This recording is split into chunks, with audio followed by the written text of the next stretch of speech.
One time വാച്ചാണ്. First half കുറച്ച് ലാഗായിട്ട് തോന്നിയായിരുന്നു. സെക്കൻഡ് ഹാഫ് കുഴപ്പമില്ല. അതൊരു ആന്തോളജി ടൈപ്പിൽ പോയിട്ട് അവസാനം ഒരു കഥ പറയുന്നതാണ്. കുഴപ്പമില്ല എന്നേ ഉള്ളൂ. ഭയങ്കര ഫീൽ ഗുഡ് ഒന്നുമില്ല, എന്നാലും കുഴപ്പമില്ല. വൺ ടൈം വാച്ച്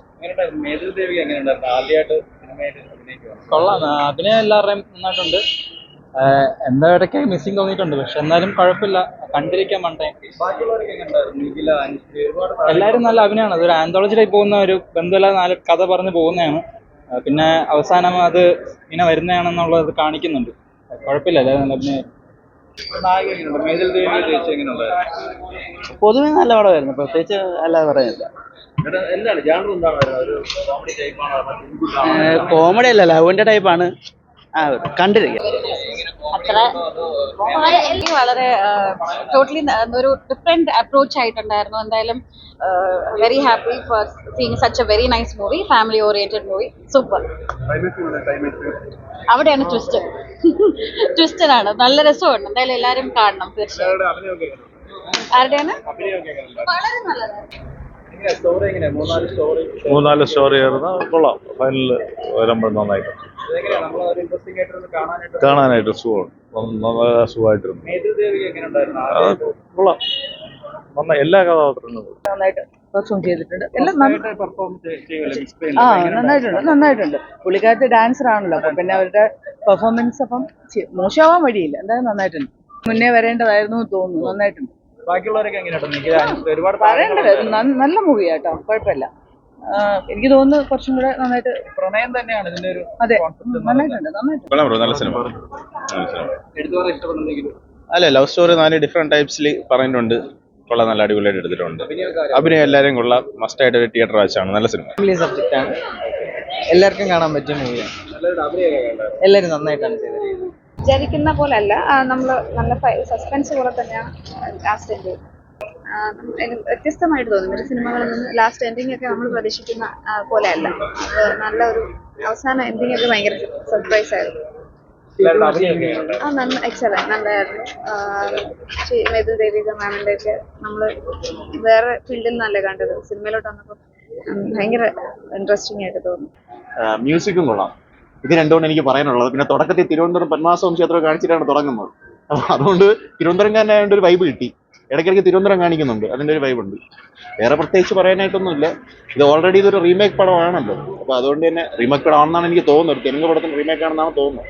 അപ്പോൾ അതുകൊണ്ട് ഓൾറെഡി കണ്ടിട്ടുള്ള സിനിമ ആയതുകൊണ്ട് അത് ഇതൊരു കമ്പയർ ചെയ്യാൻ നമ്മുടെ മനസ്സെപ്പോഴും തോന്നിക്കും. അതിന്റെ പ്രശ്നം മാത്രമേ.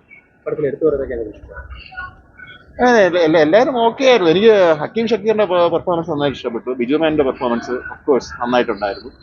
അതുപോലെ തന്നെ അനുശ്രീയുടെ ക്യാരക്ടറുള്ള ഇങ്ങനെ കുറച്ച് ക്യാരക്ടേഴ്സ് ഒക്കെ പെർഫോമൻസുകളൊക്കെ നന്നായിരുന്നു. വിഷ്വലി നന്നായിട്ട് എടുത്തു വെച്ചിട്ടുണ്ട്. ജോമൻ ജോണാണ് ക്യാമറയെന്നാണ് തോന്നുന്നത്. നന്നായിട്ട് എടുത്തിട്ടുണ്ട്. മെസ്സേജ് ഒന്നുമില്ല. സിനിമ കാണുമ്പോൾ നമ്മൾ മെസ്സേജിന് വേണ്ടിയല്ലല്ലോ സിനിമ കാണാൻ വരുന്നത്. 2 മണിക്കൂർ 10 മിനിറ്റ് എന്തേ ഉള്ളൂ. അത്രയും സമയമുള്ളൂ. ഇന്റർവെല്ലും കൂടെ കൂടുമ്പോൾ 2.25 മണിക്കൂർ. ആ സമയം സ്പെൻഡ് ചെയ്യാൻ താല്പര്യമുള്ളവർക്ക് വന്ന് കണ്ടു. ഒത്തിരി സന്തോഷമുണ്ട്. ബിക്കോസ് ഒരു നല്ല സിനിമയുടെ പാർട്ടാകുക. Thank you Vishnumohan. അതിലുപരിയായിട്ട് എൻ്റെ 2 പ്രിയപ്പെട്ട സുഹൃത്തുക്കളിലൂടെയാണ് ഞാൻ അഭിനയിച്ചിട്ടുള്ളത്. ഞാൻ അസിസ്റ്റന്റ് ഡയറക്ടറായ സമയം മുതൽ അറിയാവുന്ന നല്ല സുഹൃത്താണ് ബിജു മേനൻ. ഞാനും മേതുദേവിയും വളരെ കാലമായിട്ടുള്ള വളരെ അടുത്ത സുഹൃത്തുക്കളാണ്. ഞങ്ങൾക്ക് എന്നെ സംബന്ധിച്ച് ഞങ്ങൾക്ക് സഹോദരൻ സഹോദരിയായിട്ട് അഭിനയിക്കാൻ സാധിച്ചു എന്നുള്ളതാണ്.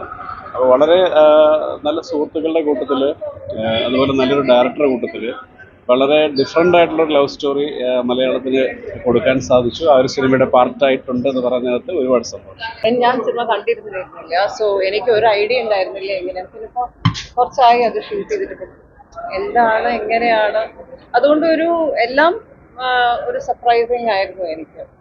പിന്നെ പൊതുവെ ആ സിനിമയുടെ ഒരു രീതിയും അങ്ങനെയാണ്, ഒരു ലീനിയർ അല്ലാത്തതുകൊണ്ട് നമുക്ക് ശരിക്കും പ്രതീക്ഷിക്കില്ല. പിന്നെ എനിക്ക് എന്നെ ഇഷ്ടമായി. അതാണല്ലോ മെയിൻ. Very nice. അങ്ങനെ തോന്നിയില്ല. അതെ ഡയറക്ടറിന്റെ മിടുക്കാണല്ലോ.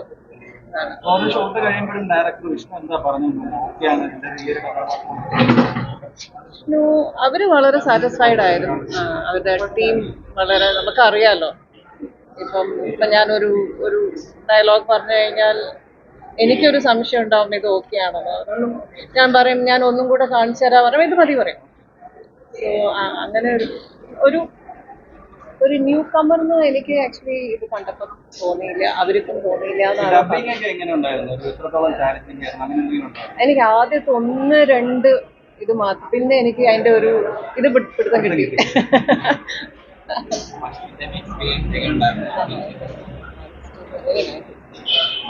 ഒരു പ്രതീക്ഷിക്കുന്നില്ലല്ലോ. മാത്രല്ല നമുക്ക് ഇതിനെ കുറിച്ച് ഒന്നും, എന്ത് സീൻ ഏതാണ്, എവിടെയാണ്, അത് കഴിഞ്ഞിട്ട് എവിടെയാണ്, ഒന്നും അറിയുന്നില്ല. സോ ആ ഒരു ഇംപ്രോബിലിറ്റിയുടെ ഒരു നമുക്ക് ക്രിയേറ്റ് ആയിട്ടുണ്ട്. നല്ലായിരുന്നു.